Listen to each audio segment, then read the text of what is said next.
Okay, so it's live. So do we need to give our names again? Yes. Okay, so I'm Rebecca McGlory. Tina Mann. Marie Langston. So the first question is, so it talks about how he discusses many important facts and topics, and he says, choose one that you are personally interested in understanding, and then research the following. And then it just goes into how did the government get involved? Has it been effective? What have been the results? And based on George Will's speech, what could the government be doing right now to help this situation more effectively? So what did you guys do? Sorry, I'm still bringing up my notes. Just a second, Rebecca. Oh, that's okay. Okay, you can go ahead, Marie. So we were supposed to pick from the video, correct? Uh-huh. Well, actually, I had two that were kind of like, that stood out to me. One was the education, just because it's personal for me, but the other one was healthcare. And I think what I really liked, how he was advocating for us to be able to shop for our own healthcare and not relying on government to tell us where we're going to get healthcare from. Right. And just because I've had, over the course of my life, I've had all different kinds of health insurance. I like the idea of being able to shop for my own healthcare, because there was actually a healthcare company that I really, really enjoyed having. But employers get to kind of force you into whatever they feel is most beneficial to them, monetarily. Yeah, I agree with you. Healthcare was one of the things that was really interesting too. I guess now that my husband got this new job at Ford, I guess it's been a year now, so it's not that new. It was just really nice to be able to choose which healthcare that we use, just because I was pregnant at the time, and so we were able to choose a healthcare that would help us throughout my pregnancy and then when I actually had my baby. And then now that I have my baby, it would be cheaper to do this other healthcare. So it's been really beneficial to be able to choose a different healthcare and not be and not have the government say, no, you need to do this kind of healthcare. Does that make sense? Yeah, I think for me though, like with my health insurance, we have like 5 different options, but it's kind of like, I saw it as how I parent my children, which is, I'm going to give you 5 options, but they're my options, so you have to pick the best one, but I still get to kind of guide it, if that makes sense. Yeah. Are you saying that you would like to not have them guiding it? Correct. Okay. I also chose the healthcare issue. I think there needs to be, the government got involved in the issue because there were so many people without healthcare, which ends up being a tax burden to the people. And because there were issues like pre-existing conditions that the health insurances were not covering for a long time. And so to protect people, they got involved in order to help with those issues. From my perspective, there are things about it that has been effective, like being able to do pre-existing, if you've been with an insured company, if you've been insured and you go to another company and say you have diabetes or whatever the illness is, then you're still insurable. Whereas 20, 30 years ago, if you lost your insurance and had to change companies and you had a pre-existing condition, other people may not be willing to pick you up. They just may not be willing to insure you at all. And so in that way, I think it has been effective to have some government regulation on it. However, I think we've gone to the other extreme now, to where what was once supposed to be a free market, having insurance in the free market, quickly is heading towards socialistic medicine. And I don't think, well, what we know from other nations that do socialistic medicine is it's not successful. And so I think we're seeing a lot of problems right now with the healthcare plans and the expense of healthcare plans. And I think that's due to government involvement. Mm-hmm. Yep. You made a lot of great points. I liked how you said that they're going to the other extreme now, because I feel like whenever the government gets involved, that tends to happen. You know, they Honey, they I'm in a tend to meeting. take it to the other extreme. That's really true. I think you're right about that. Yeah. Well, I think that's all for that question. He says, Dr. Will cites a problem no one wants to talk about. And then it says, with Braun-Finberner's model, how is this issue impacting children and families, communities, and our nation? For that one, I think the way I looked at it was Medi-Cal.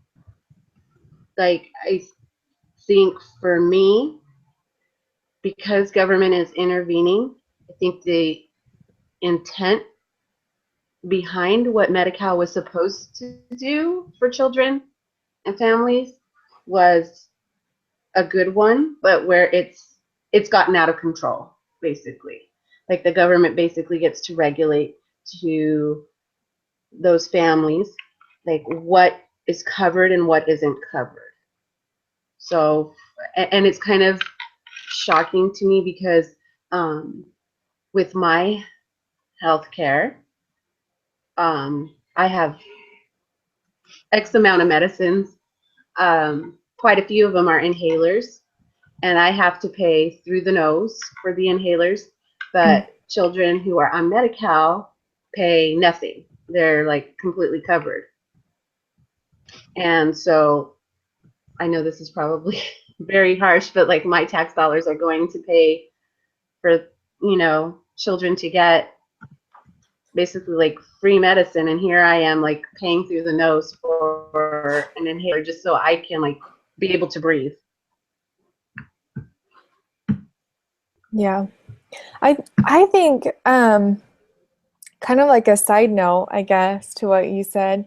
Something that I really liked about his talk was I felt like the whole point of it was to show that before, back in the day, the government did things to, help our future and to provide our children a future. And I thought it was really interesting, and I think this is how he said it, that now the government is taking from the future and taking things from the future our kids are going to have. And that's kind of a scary thought. I felt like just with everything going on now, I don't know. I don't know where I'm going with this, but that was something that I really liked from his talk. And piggybacking off of you, Rebecca, I think the other thing that stood out for me was there was a line he said, incentives, he called it moral hazard, and he said there was incentives for perverse behavior. And I think that's where, in my mind, that's where Medi-Cal is going, because the government is just allowing these people to basically take advantage of a system that was put in place to help support people, and now people are just taking advantage of it left and right. I mean, it's very alarming because people who are on, I'm getting off on a tangent, but for example, if they're on what do they call it now? I don't even know what they call it. Food stamps, the EBT. Is that what it's called? I don't know what it's called now. There's basically like the food stamps, and it's on a card. People are selling their cards to get cash so they can buy things that you're not allowed to buy with the EBT card. And so, it's just like, go ahead. Well, so if I understand you correctly, what you're saying is that the way you see this impacting children and families, communities in our nation is that what he called moral hazards incentives, such as people overusing entitlements or using entitlements in a unjust way. So that would impact our children because it takes from families who really need it, who also need their incomes or whatever, and is giving to families who may not be working for their incomes. Is that what you're saying? Is that right? Yes. Okay. So basically what's happening is like there's no balance. So these people who are taking advantage of the system that the government has put in place, then sometimes what I see happening is then the government has to look at it and say, okay, we need to figure out how to revamp this so these people don't take advantage of it. But at the same time, they're punishing other people who are using it appropriately. Does that make sense? Yeah. Well, and to go along with that, when I served my mission in Oregon, it was really interesting because you would meet a lot of people who didn't have a job, and they would almost like boast about how they were living off of the government. And they would have families and have kids and stuff, and they would just be hanging out at home watching TV and, living off of food stamps and whatnot. And I feel like that impacts families and children in a lot of ways, because they're teaching their kids those habits. They're teaching them that you don't need to work for what you have. And a lot of these people, it wasn't like they were disabled or that they had anything that prevented them from getting a job. I mean, I know that at times getting a job can be difficult, but it was really interesting to me, kind of the lifestyle that some people are starting to live now, and they're passing that on to their kids.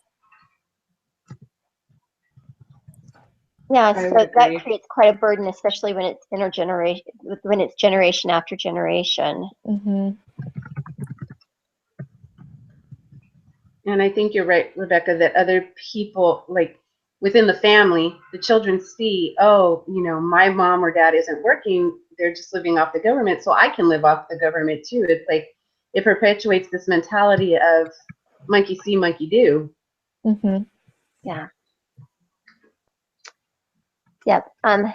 And for our communities and our nation, then I think that not only does it create an environment within the family of tending to do that same thing, but it creates an additional financial burden on communities and on the nation.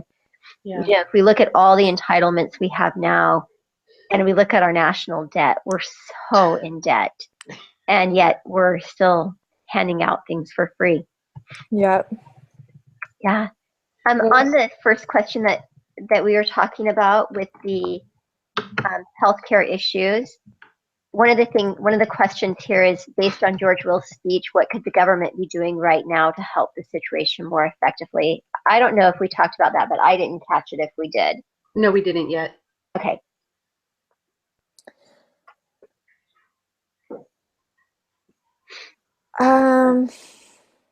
That's a hard one, because I mean, that's like with all politics, especially with this new election, that's like the big question is, what does the government do about healthcare now? So I'm curious, Tina, what do you think? Well, I think that we do need reform and regulations, and I think reform and regulations are good, but I think the government needs to get out of the business of healthcare. I think that free markets work best, and so I think if the government can step out and allow the market to work, I think it would be better. And I'm not talking about the healthcare market. I'm talking about the free market where insurance companies compete for business. Right. I think that would be better. I really liked how he talked about, like near the end of the talk, where he was saying that it was something to the gist of government throwing out propaganda that it was getting too big for its britches, and I think that's where it's gotten to. It's Right. just kind of, it needs to come back, take a step back and look at the larger picture. I think in our discussion board for this week where we had to pick a topic, I think what I noticed as the general flow was that government seems to be wanting to put, what's that saying, putting their hands into everything, into all the different pots. Yeah. Mm-hmm. And that's what they're trying to do. And they're not taking a step back and saying, okay, whoa, we need to slow it down because this has just gotten out of control, because they don't want to take the onus and say, you know what, we did this wrong. Like we're trying to teach our children, it's, if you do something wrong, you need to be held accountable. But I haven't noticed in any of the research that I've done that government is trying to say, shame on us, slap our hands, we did wrong. Now, how are we going to fix this kind of thing? Because kind of tying into, what was it? The education part of it, where he was talking about how we went from, what was it, in 1983, where it was a nation at risk, and then to 2001, where we go to the No Child Left Behind Act and everything. So all they're doing is just kind of pushing down the problem and just like stacking more on top of it. And if government just takes a step back, slows down, and doesn't try to control everything and work on one thing at a time, I think it would be more effective, especially in regards to like healthcare. It's like, okay, you know what? Healthcare is a big, huge portion of of our problem. Let's do this. Let's give it back to the people and have them make their own choice or whatever they decide to do. But that's why Obamacare didn't work for anybody, because it was just a hot mess. And I know a ton of people who are on it here in California, and they absolutely don't like it. Well, and I think I liked how you said that the government has their hands in all the pots, I don't know if that's how you said it, but Yeah.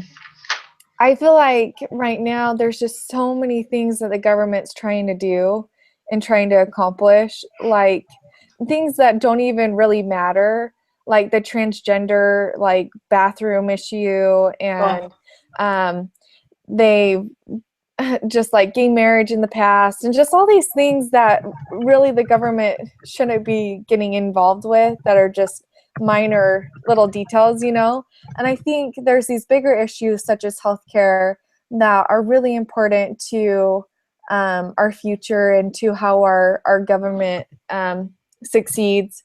And yet it just feels like they don't have as much focus on those things. Does that make sense? Because all these other little things are taking their attention. I don't know if that really makes sense. Yes, it does.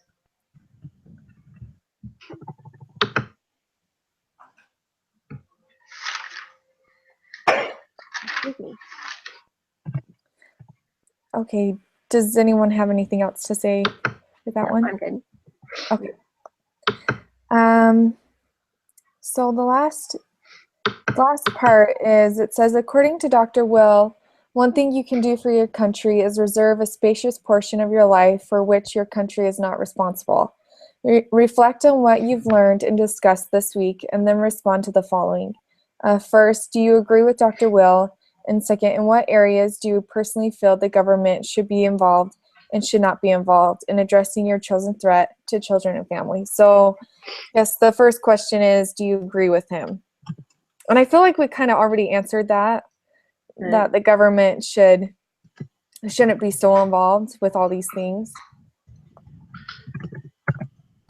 Right. So we agree with him, basically. I think if all families were to manage a portion of their life, as he says, where they don't anticipate the government to do it for him, I think we'd all be better off. I think we definitely agree. Yeah.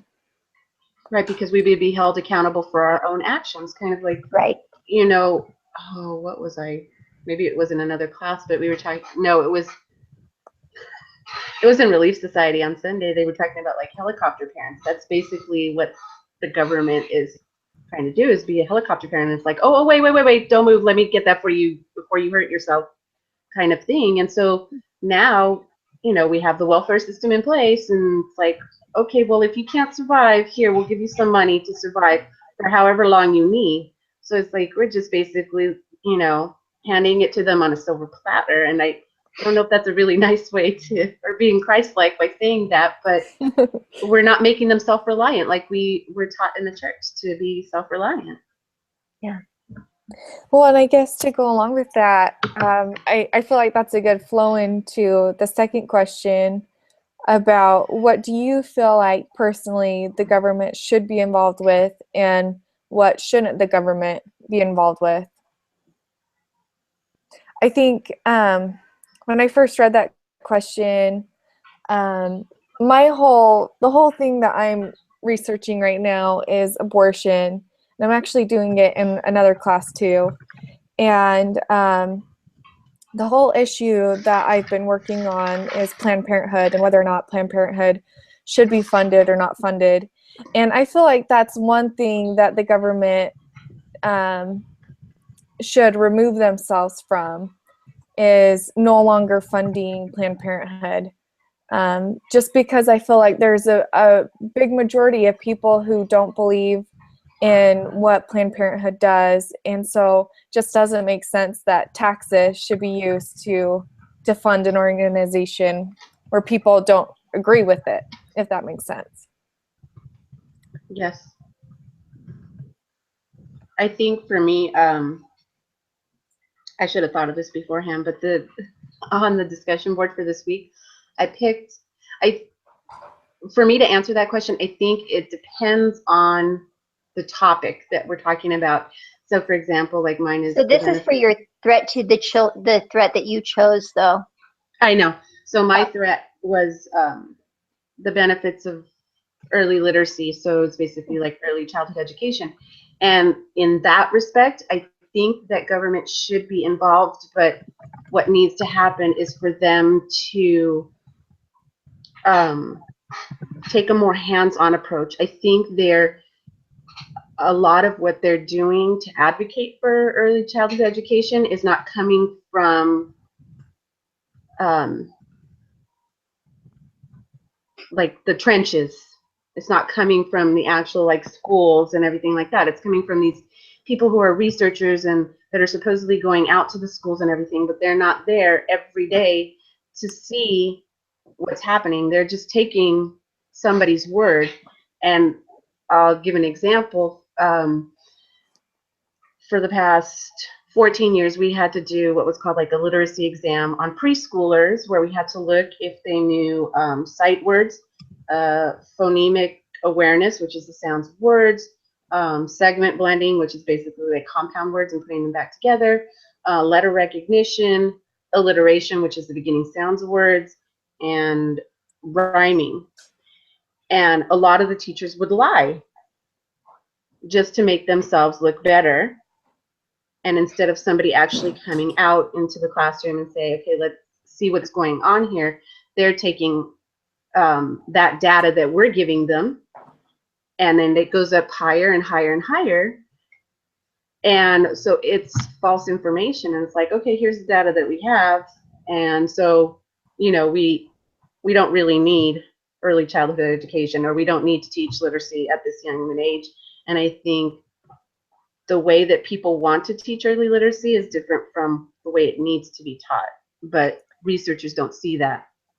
I feel like that's the reason why the government shouldn't necessarily be involved with education. I feel like that's why it should be a state thing, an individual state concern and issue, instead of the government, because that way the state can be more hands-on with the education of those that are in the state.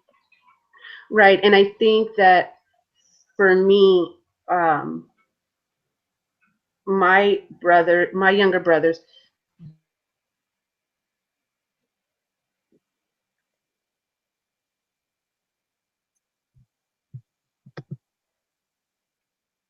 Can you hear anything? Uh-uh. Oh, okay. Thought it was just me. I'm like, oh. I know. I think she's frozen. Okay. So, but she is saying that government should be involved, right? Take a more hands-on Right. approach. Okay. Uh-huh.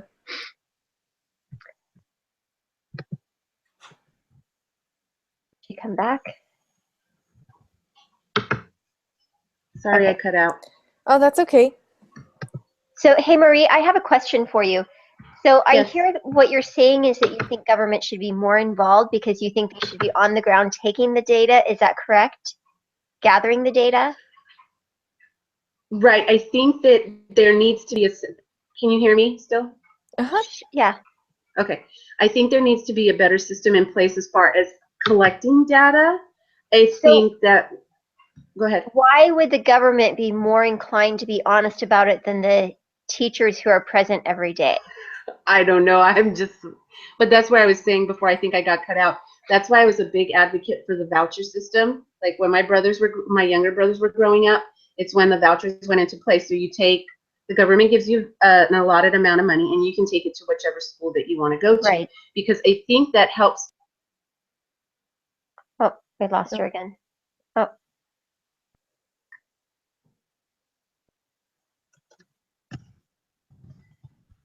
Okay, so I'm just going to put she's a fan of the voucher system. She's back? Looks like she's trying to join it again.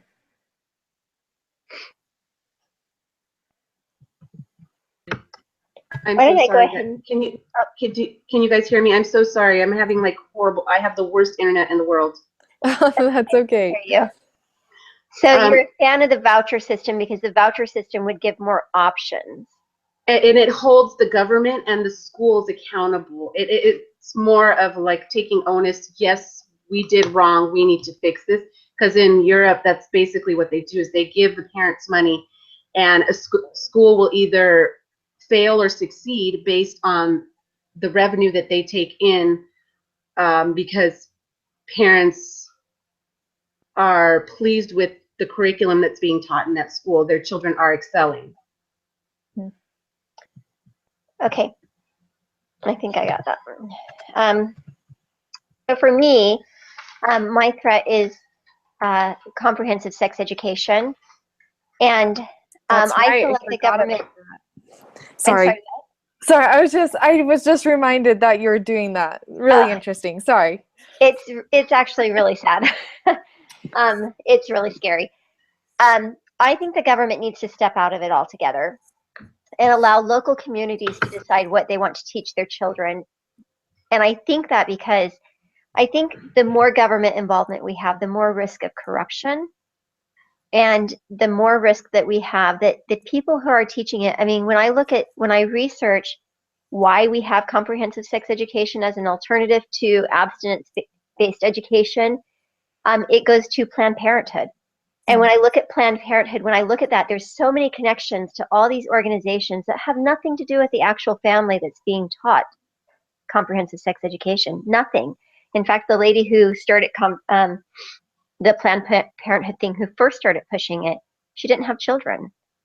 And so it's just interesting in that respect that, so for me, I think government needs to step out of it and allow families and communities. And the families can go to the community and say, here's what we want to teach, here's what we want you to teach. And each community might be a little different.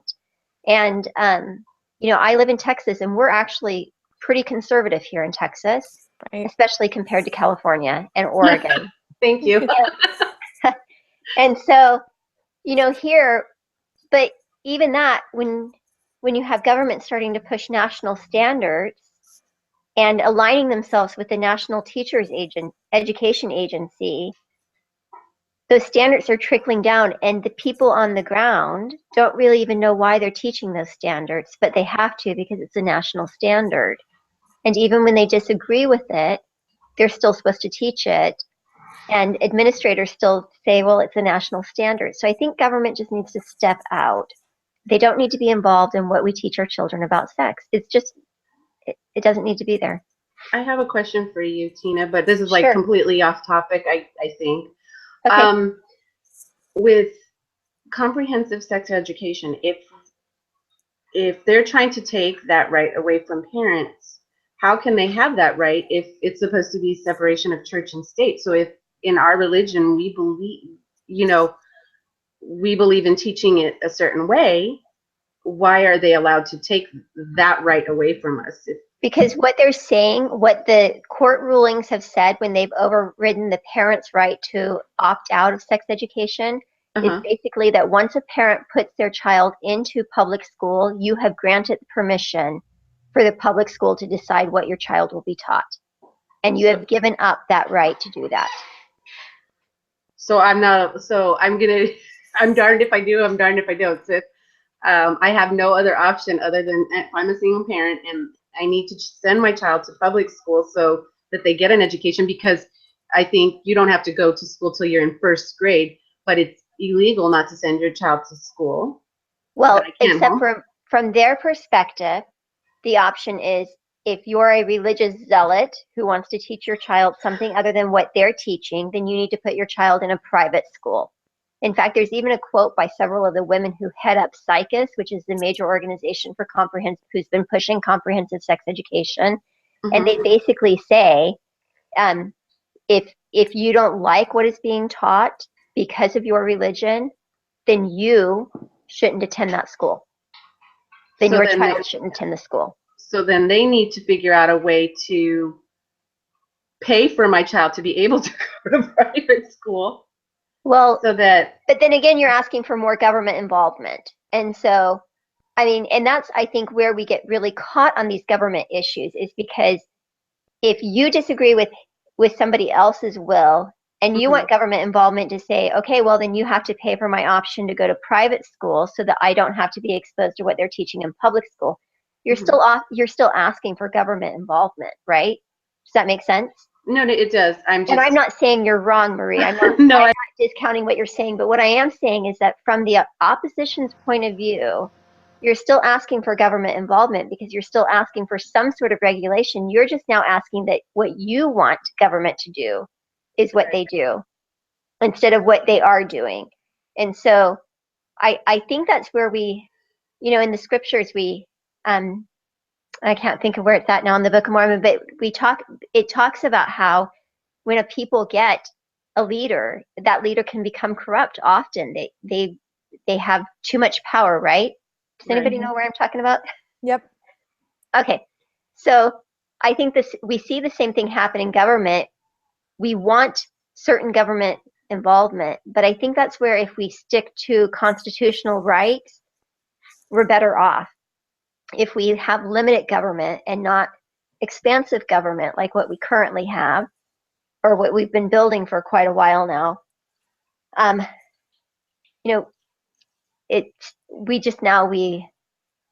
we cater to every special interest group and every, yeah. Yeah. Okay, sorry to get off. No, that's okay. Okay. That's it on sex ed. I think they just need to step out and let families and communities do it. I think your topic is just so interesting. I mean, it is definitely very scary, and the whole concept is very evil, but just really interesting to learn about that kind of stuff and what's going on. Yeah. It's actually really hard to study because there's so much of it that I go, oh, this is pornographic. Like, this is not stuff I would normally even look at because of the subject and the way it's presented. Some of the curriculum I'm not comfortable looking at, and I'm an adult married woman, and I feel like it's too much, and right. I don't know. But I think that's why we're seeing this historic event of what BYUI has done, where they've set up BYU pathways. I think that's why we're seeing that shift in the church's education system, is to allow for more church influence on schools. If you listen to the talk that was given, I don't know, maybe 6 months ago now, when they first introduced all of that, They talked about having secondary schools also available, which, Interesting. yeah, I think Right. that would be really awesome. So it'd be similar to Pathways where kids would go I would love occasionally. that. I would too. I think that would be fantastic. But so we'll see. I think we're living in an exciting time, perilous times for sure, but an Right. exciting time. Yeah. Hey, So do we have more questions? No, that would it was be it. weird if I asked you to email me the paper you wrote on it? No, I'll email it to you, Rebecca. Okay, I would really love to read it if Sure. that's weird. I'm sorry, No, but that's okay. I'll send it to you. okay. And I think that's all that we need to talk about. Okay, so I'll summarize then. The topic that we talked about from Dr. George Will's sorry, I am stuttering tonight. So Dr. George Will discussed education and healthcare, and we spoke a lot about healthcare. The government got involved with healthcare because of lack of insurance coverage for some and the tax burden that created. It also addressed the issue of pre-existing conditions. We like to be able to choose our own healthcare. However, we feel like they've gone to the other extreme with it and made it so expensive by government involvement that it's making it more difficult for people. We feel like government should get out of the business of healthcare, but government is quote unquote too big for its britches. And government should take accountability for mistakes and correct the mistakes that they've made. This also ties into the education part of it. A nation at risk, no child left behind. Those things were intended to correct problems, but have stacked problems on top of problems as they've tried to control everything. Once again, we feel like communities can do a good job with education as well. With Dr. Will talked about government used to try to help people, and now the government is taking from the future of our kids. George Will said there are moral hazard incentives for perverse behaviors. Entitlements were intended to help, but people are taking advantage of these entitlements, and the attempts to correct this can punish those families who really could use the assistance. Living off entitlements fails to teach children a work ethic.